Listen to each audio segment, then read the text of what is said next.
না রাখা কিছু কথা। বিয়ে যদি হয় একে অপরের সারা জীবন একসঙ্গে থাকার প্রতিশ্রুতি, তবে তারকা অভিনেত্রীদের জীবনে বিয়েটা শুধুই লোক দেখানো মাত্র।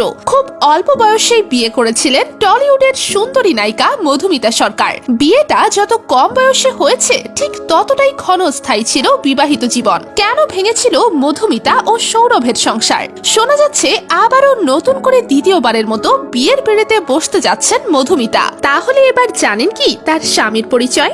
চলুন জেনে আসি বিস্তারিত। টলিউডে বিয়ে ভাঙা গড়ার গল্প নতুন কিছু নয়। জনপ্রিয় অভিনেত্রী মধুমিতা সরকার বিয়ে করেছিলেন তার প্রথম সিরিয়ালের নায়ক সৌরভকে। জানা গেছে সিরিয়ালে কাজ করতে গিয়েই প্রেমে পড়েন তারা। এরপর মাত্র 18 বছর বয়সে সংসার করার মতো সিদ্ধান্ত নিয়েছিলেন তারা। 2019 সালে প্রকাশ্যে আসে তাদের বিচ্ছেদের খবর। গুঞ্জন রয়েছে প্রেমের বিয়ের পরেও পরকীয়ায় জড়িয়ে গিয়েছিলেন মধুমিতা সরকার।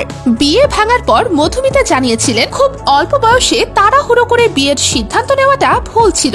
যদি তখন এই সিদ্ধান্ত না নিতেন তাহলে ক্যারিয়ারে আরো বেশি দূর যেতে পারতেন। তবে ভুল ত্রুটি নিয়েই যদি মানুষের জীবন হয়, তাহলে সেই ভুল সংশোধন করেই কি প্রথম স্বামীকে ভুলে দ্বিতীয় বিয়েতে বসতে যাচ্ছেন? সেই উত্তরটা মধুমিতা নিজেই দিয়েছেন। দেবমাল্য চক্রবর্তীর সঙ্গে বিয়ের পিঁড়িতে বসতে চলেছেন মধুমিতা সরকার। এই সুখবর নিজেই সামাজিক যোগাযোগ মাধ্যমে শেয়ার করেছেন। জানিয়েছেন প্রেমিক দেবমাল্যর সঙ্গে বোঝাপড়াটা বেশ ভালোই, আর দুজনের পছন্দ মতোই বিয়ের দিনক্ষণ ঠিক করে দুহাত এক করবেন। প্রথম সংসার বিচ্ছেদের পর 2019 সাল থেকে দীর্ঘ 6 বছর ধরেই দেবমাল্য চক্রবর্তীর সঙ্গে সম্পর্ক মধুমিতার। তাহলে কি অবশেষে সারা জীবন একসঙ্গে থাকতে পারবেন মধুমিতা ও দেবমাল্য চক্রবর্তী?